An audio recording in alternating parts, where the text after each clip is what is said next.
This is LiveWell Talk on brachytherapy for prostate cancer. I'm Dr. Dustin Arnold, Chief Medical Officer at Unity Point Health, St. Luke's Hospital. When it comes to prostate cancer treatment, there are a variety of options. One of those options is brachytherapy treatment.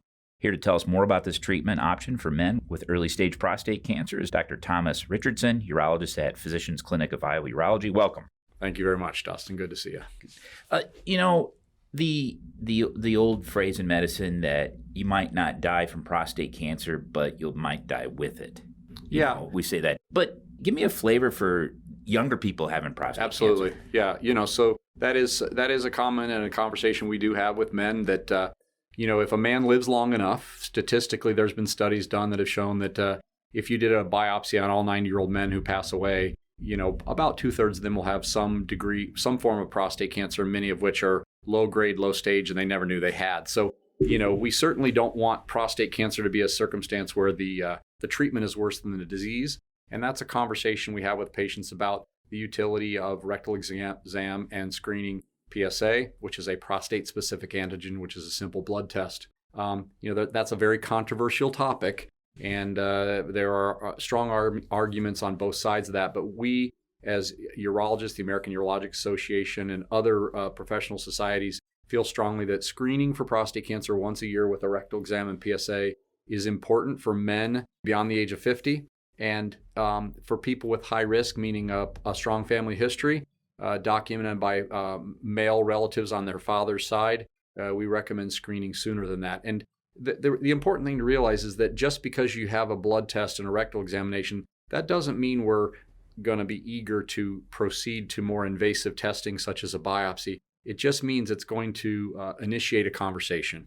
And that conversation can be to explain exactly what is prostate cancer, what's the incidence of prostate cancer, what are the things that we would look for that would perhaps cause us to be more alarmed and think that someone needs to be aggressively treated. But the answer to your initial question is it is not a disease of old men.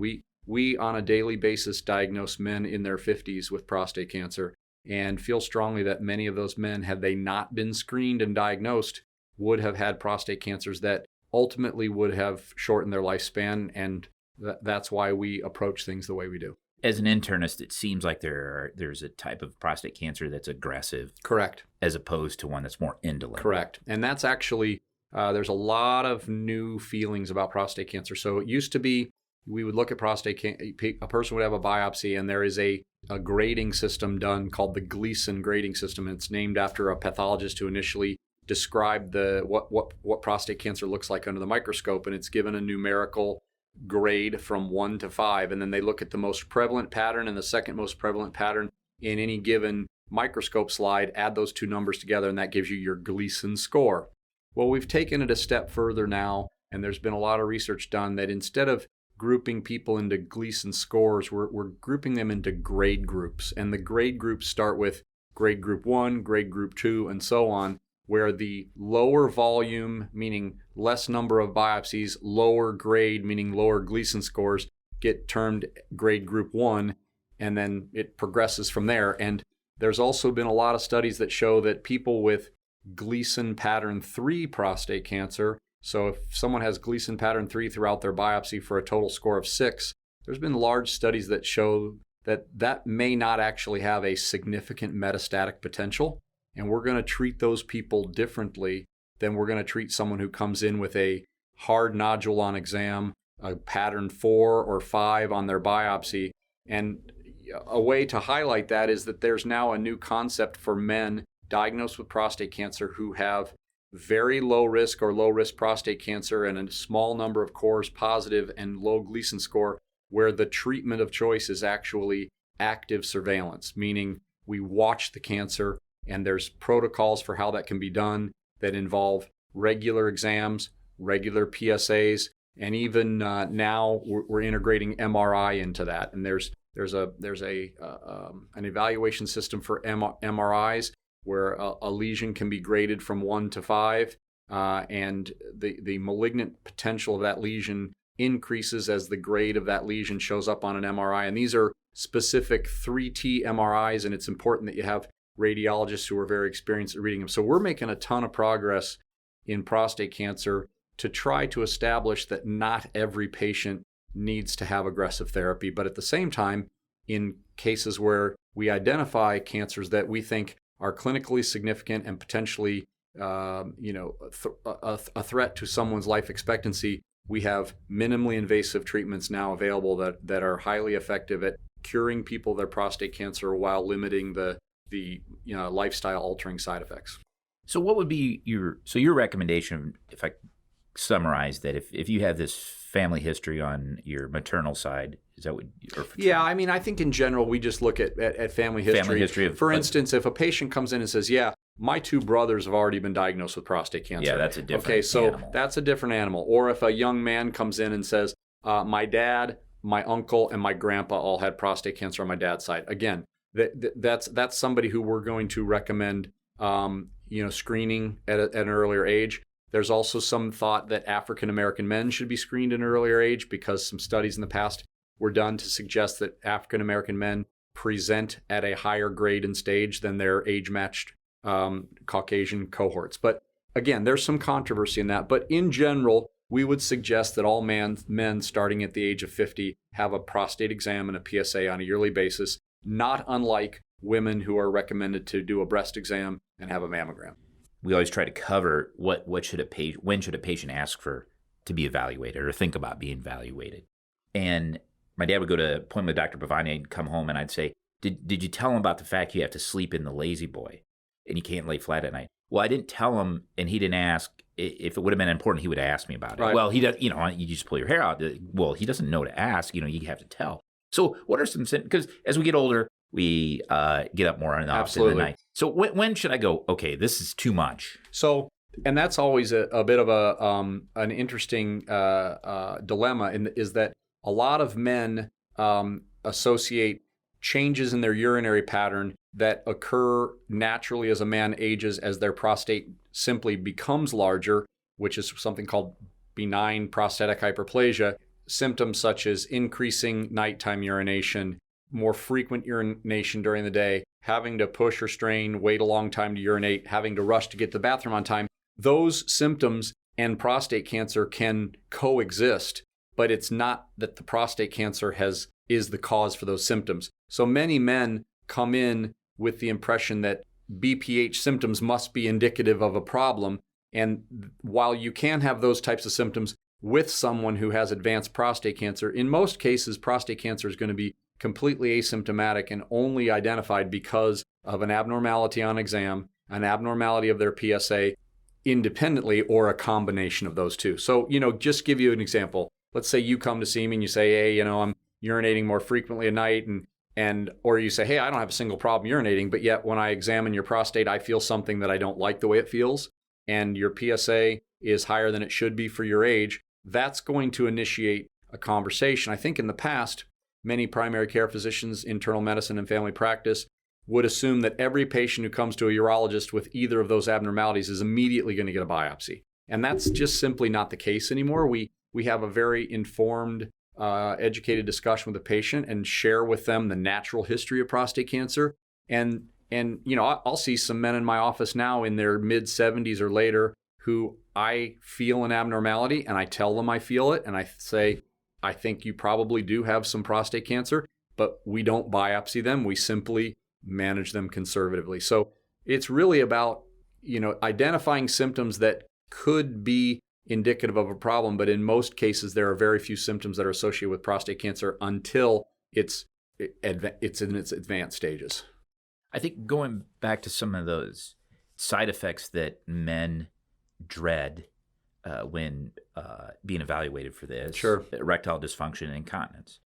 I think nobody wants to smell like urine and have that trouble, and erectile dysfunction has some psychosocial effects as well. Correct. So when it comes to treatment, there's the surgical option, but I know your area of specialty is the option of localized radiation treatment or brachytherapy. Tell me what that is. Yeah, so we're really proud at Physicians Clinic of Urology that we really feel like we have people who can offer all forms of therapy for people, and we have people that have expertise in that area. Obviously, surgical removal of the prostate is now transformed into a robotic-assisted laparoscopic procedure that in my era 20 years ago, the patient was in the it was a 4 or 5 hour operation. The patient was in the hospital a week and had a catheter in their bladder for 3 weeks. Well, we've now progressed to the point where it's a 2.5, 3 hour operation. It's an overnight stay in the hospital, and there's been major developments along those lines. So, and to that end, it's important for patients to realize that surgical techniques have now improved to the point that we feel pretty strongly that we should be able to have a man regain relatively normal urinary control so that it's not, as I call, socially inhibiting incontinence, meaning they can go do the things they want to do. Might they have a little bit of a need to wear a light pad or something like that? Yes, but there's people who've had this surgery that but absolutely can have totally normal urinary control. Same can be said for erectile dysfunction. There are surgical techniques where nerve sparing, the neurovascular bundles that control a man's ability to achieve an erection, can be surgically spared. And that's only done when it's appropriate, meaning if they have, our number one goal is cancer control, with preservation of erections and urinary control kind of goal 2A and 2B. But again, a man can have an operation and re-achieve the ability to have a normal erection over time. It takes time, and there's a recovery process that goes along with that. I focus much of my energy on some of the minimally invasive procedures and do a lot with what's called prostate brachytherapy, and that's BRACHYTHERAPY, or low dose rate brachytherapy. So radiation can be delivered to the prostate either from an external source, which is 3D conformal or external beam radiation therapy, or it can be delivered by an internal source. And there's two ways to do internal radiation: either HDR, where the catheters are put in temporarily and a high dose of radiation is delivered to the prostate over a short period of time, or permanent seeds are implanted in the prostate that have kind of a longer dose kinetics on how that works. And unlike surgery, brachytherapy is an outpatient procedure. It involves really two separate brief procedures. The first is done to determine exactly how many needles and seeds are going to be needed to implant into the prostate gland. That's called the treatment planning or the volume study. And then the definitive implant is done several weeks later, where placing needles in the space between the scrotum and the rectum, called the perineum, we are able to very meticulously place a single seed or a series of seeds that are stranded together so that we uniformly cover the entire prostate gland with the necessary dose of radiation. And we do this in conjunction with and in a very collaborative effort with our radiation oncologists here. And it's a team approach. So when you say that, use the term seed, about how big are they? So it's about the size of a mechanical pencil lead, and they're a couple millimeters in length. And then those are equally spaced so that when we implant the whole gland, we have a uniform distribution of those seeds. So each seed has a dose curve of radiation around it that will cover a specific area of the prostate, so that ultimately the entire prostate is covered, with the advantage being that the amount of radiation that the surrounding tissue gets and the urethra and the rectum receives is substantially diminished. And in doing so, we limit the radiation toxicity that could affect those tissues. And for a long time, we were doing this with radioactive iodine, or I-125. And the idea behind that is it has iodine, I-125 has a half-life of about 60 days. And it takes several half-lives before patients don't have to be cautious in terms of being around other people. And we've transitioned to radioactive cesium, and cesium has a much, much shorter half-life. And that's created some opportunities for patients and their families in terms of not having to take some precautions in terms of exposure to small children, pregnant women. It's on the order of days rather than weeks or months. Oh, well, that's a big increase. It's a big difference. So when you determine the need for brachytherapy, if I understand this correctly, it's not all patients can. Yeah. So there's a specific type of patient who we're going to, when we meet with a patient, we go over all the treatment options. And in some patients, they're simply not a candidate for active surveillance or watchful waiting because they have a very high PSA or a high Gleason score, or maybe somebody who's already presents with a substantially high PSA and an exam and biopsy findings that would suggest that they no longer have cancer prostate cancer that's completely confined to their prostate. where they may not be a candidate for any curative approach, but there are certainly things that we can do to keep the prostate cancer under control for an extended period of time. But generally speaking, brachytherapy is ideally suited for people who have those low grade group prostate cancers with primarily Gleason pattern 3+3 or pattern 3+4.